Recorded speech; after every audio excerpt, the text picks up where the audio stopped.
Hello, and welcome back to another episode of the Twenties Detox. I'm your host, Bianca, where we talk about all things that I am doing to detoxify my life. Learning, unlearning, relearning, lessons, mindsets, belief. I started this to help other people in their 20s because I'm also in my 20s. The reason why I did that is because I feel like I can't help people who are older than me. However, I've been getting a lot of people in their 30s and 40s also message me saying this can relate to basically anyone, girl. So maybe it's just me detoxing. I'm in an era of detoxing my life, and I'm just sharing the lessons with any of you that want to listen, okay? And since I'm in my 20s detox. Sorry if I'm really amped up today. I've had way too much caffeine. Still have some of it here. Should not have had 2 cups, but we're here anyway. I've been watching One Tree Hill lately. I'm obsessed. I'm obsessed with One Tree Hill. Have any of you guys watched it? I just feel like I love shows that are in the late 90s and early 2000s. Maybe it's just because it hits home in childhood kind of time because it's just nostalgia. That's how it feels when I watch it. It's also because it's on film. And I feel like shows and movies on film just look so much better. Am I crazy? Am I alone in that? Because I watched Gilmore Girls and the way that it's filmed with the grain on it, and it's just so nice. I love looking at it. And currently it's raining. We're definitely in a spring season now. Winter is done. It's springtime, and what does that mean? Early spring, lots and lots of rain. I am excited though for the spring, the second half of the spring, when everything becomes really saturated. You know what I mean?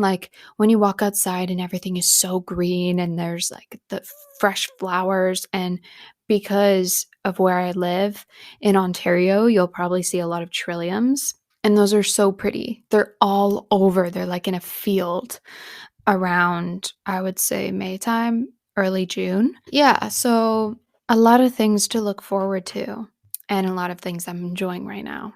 However, this week's episode is going to be about how to get out of a rut because I feel like I haven't been really honest with you guys. I've been in a little bit of a rut. Was Mercury in retrograde or something? Because I felt like the vibes were so off. I feel good now. I was going through some personal stuff, some regular 20-something struggles that we won't get into, but I really had to take good care of myself during that time. And I want to differentiate being in a rut compared to a depression episode. They're different. I want to say and label them as different. Your words have so much power. So when you're feeling down, to immediately say I'm depressed, it will have a bigger impact on you than if you say I'm just sad or I'm in a rut. So for right now, and also because I don't want to pull any clinical terms out there because depression is a clinical term, I will just be mentioning getting out of a rut, getting out of a time where you just kind of feel meh, yucky.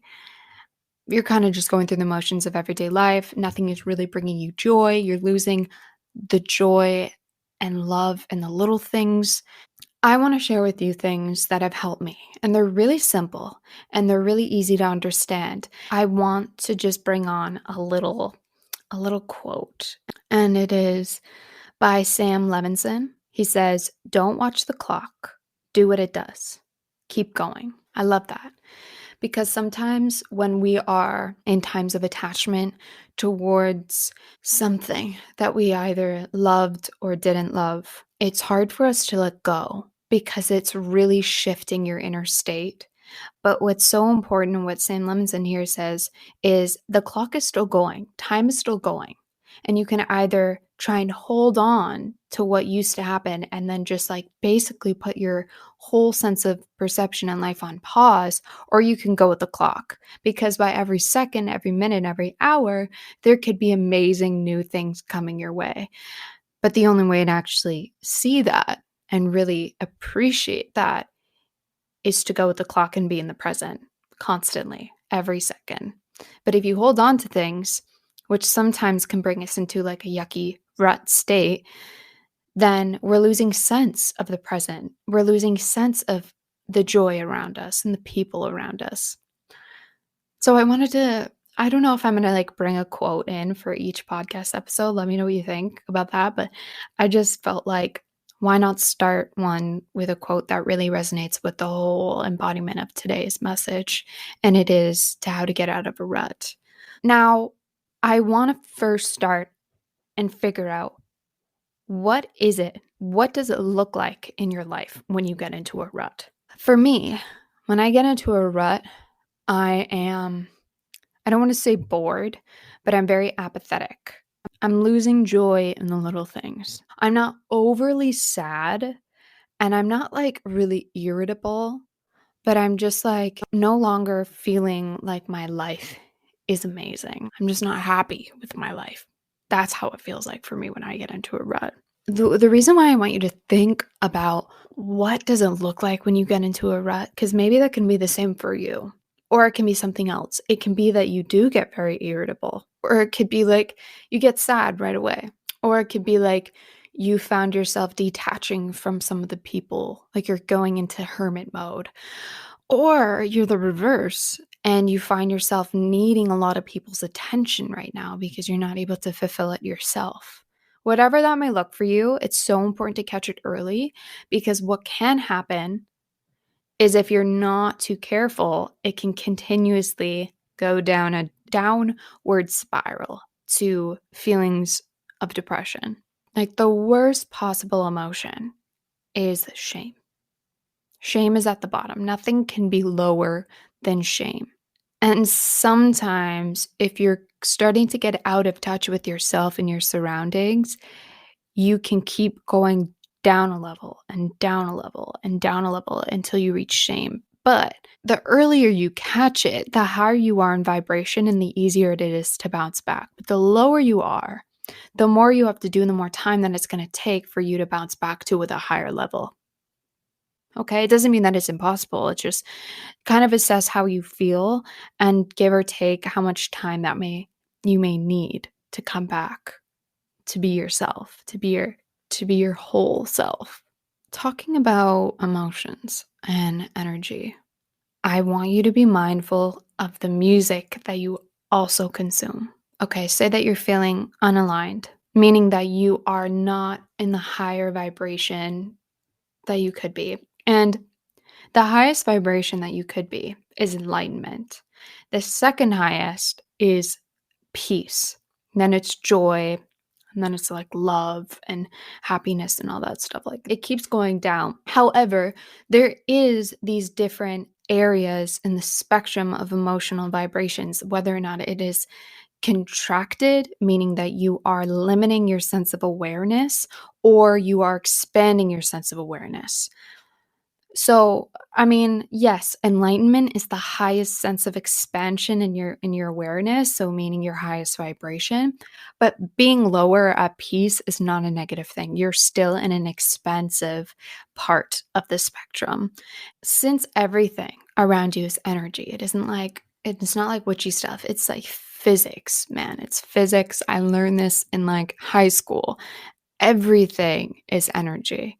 Everything around you. Even like this plant right here, that is energy. I am energy. You are energy. Music is energy. And our bodies like to stay in certain states of energy.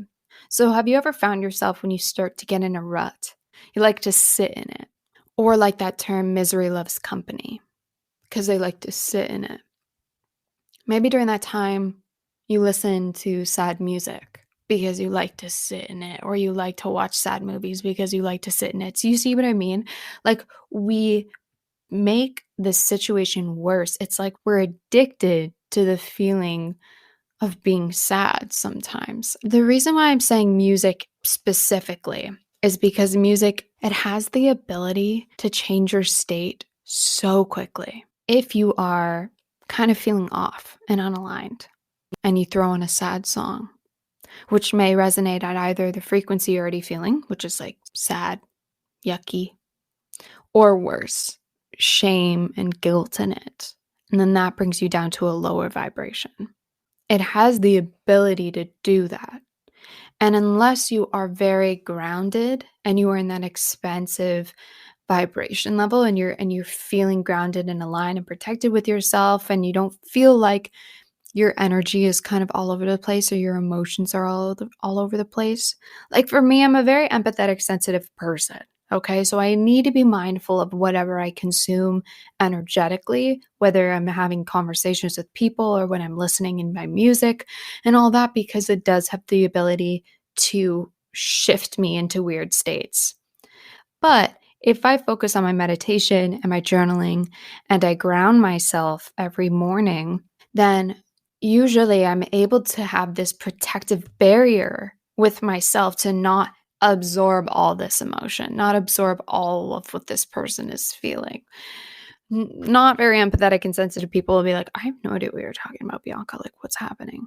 But yeah, like I need to do that. However, if I am in a lower state, if I'm feeling sad that day or I'm feeling anxious, then the protective barrier that I have is not going to be as strong.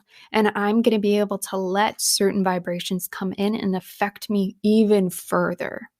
And I also want to mention quickly, because that's more of a spiritual, like, it is still physics, but going into neuroscience, there's something that's also called creating neuro-associations. You know how I said your words mean something and they're powerful? Okay, so since you were a kid, if you ever heard the word sad, does that make you happy? No, because you made a neuro-association quickly. Obviously, it's what the word means, that I feel sad when I say I'm sad in the word sad. Happy means you feel happy. But that's just not a knowing. Oh, yeah, that's what that word means. That's also a feeling. You've linked a feeling to that now. So when you say stuff like, I'm depressed, that is a deeper sense of sadness than I'm sad, or I'm feeling off, or I'm in a little bit of a rut. Those are not as strong as a sense of sadness or grief. So that's why it's important to use and be mindful of the words you use. Have you heard people that are dealing with a lot of anxiety and they just trick themselves into thinking that they're excited? Like before a presentation and they get the butterflies in their stomach and they're like, oh my God, I'm going to have to do a presentation. You can either be like, I'm so anxious, I'm going to make a fool out of myself and start catastrophizing. You see, I use the word anxious. Or you can say, I'm just really excited to do this presentation and I really want to do well. And you say that, and your neuroassociation, your brain is going to start to pause that anxiety feeling and it's going to be like, oh, I'm excited because they kind of have the similar feeling inside my body. And same thing happened of like your surroundings. You know, when you step into your room, are you like amped and ready to work, or are you more relaxed and you want to lay down and you want to sleep? When you go into the kitchen, are you ready to read a book or are you ready to eat? When you go into the workout room, are you ready to paint or are you ready to like get some movement in? Because you've built neuro associations to also your surroundings. Now, why does this mean anything about getting into a rut? Getting into a rut, usually you'll notice it a few days in. You'll notice it after you've been like, oh, I've been feeling a little odd lately. What I like to do when I start to feel like I'm getting into a rut is I switch things around. I live at home, so that means I'm usually in my room a lot.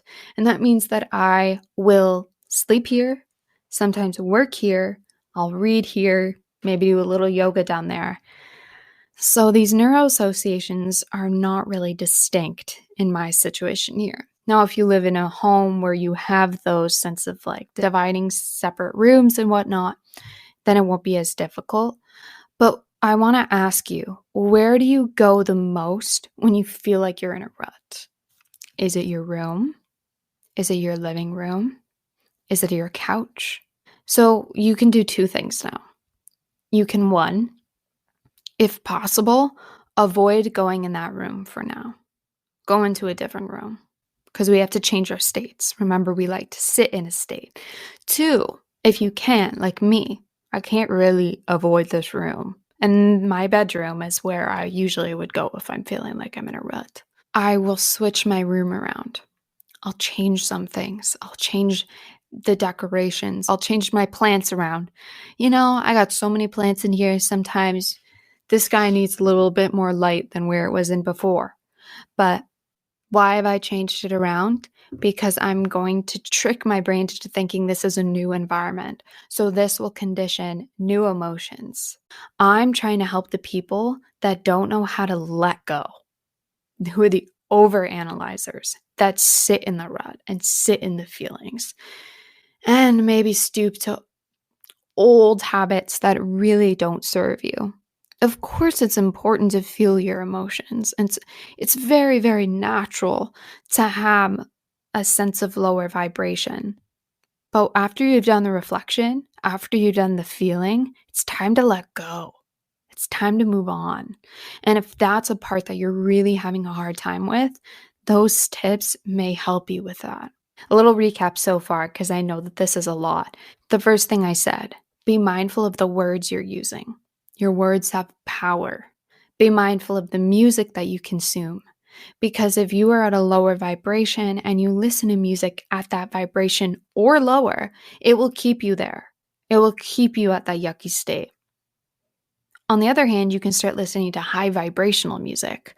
I have a playlist on Spotify. Maybe I'll share it with you guys of a whole bunch of frequency music, high vibe music to keep me up there. I'll meditate with it. I'll go on walks with it. If I'm feeling sad, I'll listen to that stuff to help me go up in frequency.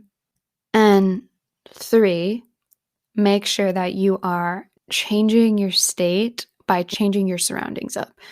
Try and avoid the area that you always go to when you feel like you're in a rut. If it's your couch, just avoid it for the week, okay? If you can't do that, switch up the way that it looks. Maybe put new covers on your bed, new pillows. Maybe move some things around, put new posters up. And I want to give one final tip today. What is something that will help you romanticize your life more? Personally, I feel like when I get into a rut, I feel like I've lost the joy in everyday life. One thing that I really like to do is change up my routine. Change it up. If you change up your routine, you'll start to become more excited about your day. And routines are meant to change and they're meant to evolve. Remember the self-care episode of when I spoke about how to build yourself a really good self-care routine? The last step that I mentioned is to constantly check in with yourself if whether or not this routine is serving you right now. Because we're constantly changing, our interests change, our situations in life change.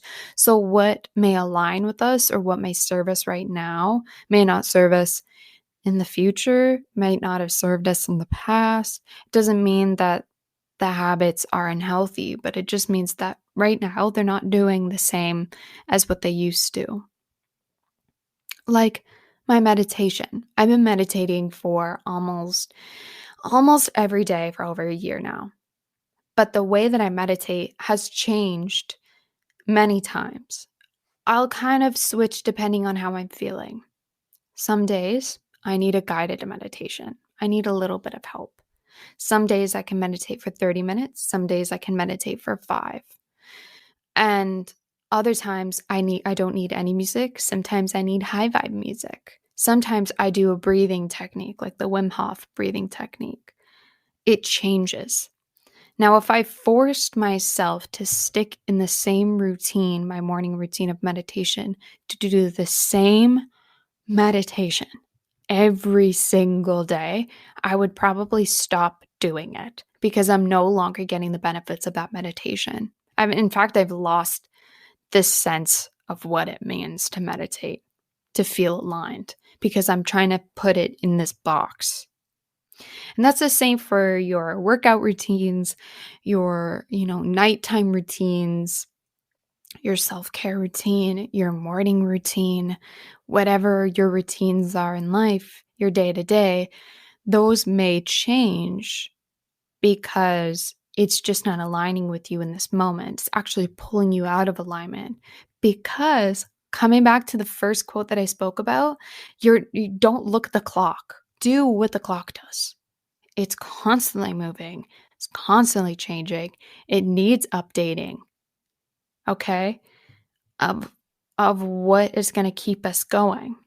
So I hope that if you guys have been in a bit of a rut, well, I don't hope that you guys have been in a rut, but if you have, and you've done all the things that you should do, you have felt it, you have been feeling it, you've journaled with it, you've reflected on it, you've done that. You've figured out what has happened here, but you can't let go. You change your state by changing your surroundings, by changing the words, by changing the music that you're listening to. And that will allow you to bounce up a lot quicker, because we're going to be in this cycle. Everything is cyclical, where you're up and you're good and you're amazing, and then something triggers you. And then you may get into a rut and you may go down here, and you need to go down there to really purge whatever that old mindset was that you need to detox from. But once you've done that, you've felt it, you've detoxed, you got to let go. Let it go. Go with the clock. Change your state. Change anything that's going on, and then you'll bounce back up again. Okay, so I hope that helps you guys. And I want you to remind yourself as an affirmation during this time that you are capable. I am capable of breaking free from this rut. I'm capable of creating positive change in my life. I'm capable of having an abundant mindset. I'm capable of moving forward. You don't need to be like this forever. I've really struggled with anxiety and depression my whole life. And the issue that I felt is I clinged on to it too long. I've clinged on to the sadness. I've clinged on to the old memories. I've clinged on to things that have put me in these states. But I need to learn to let go.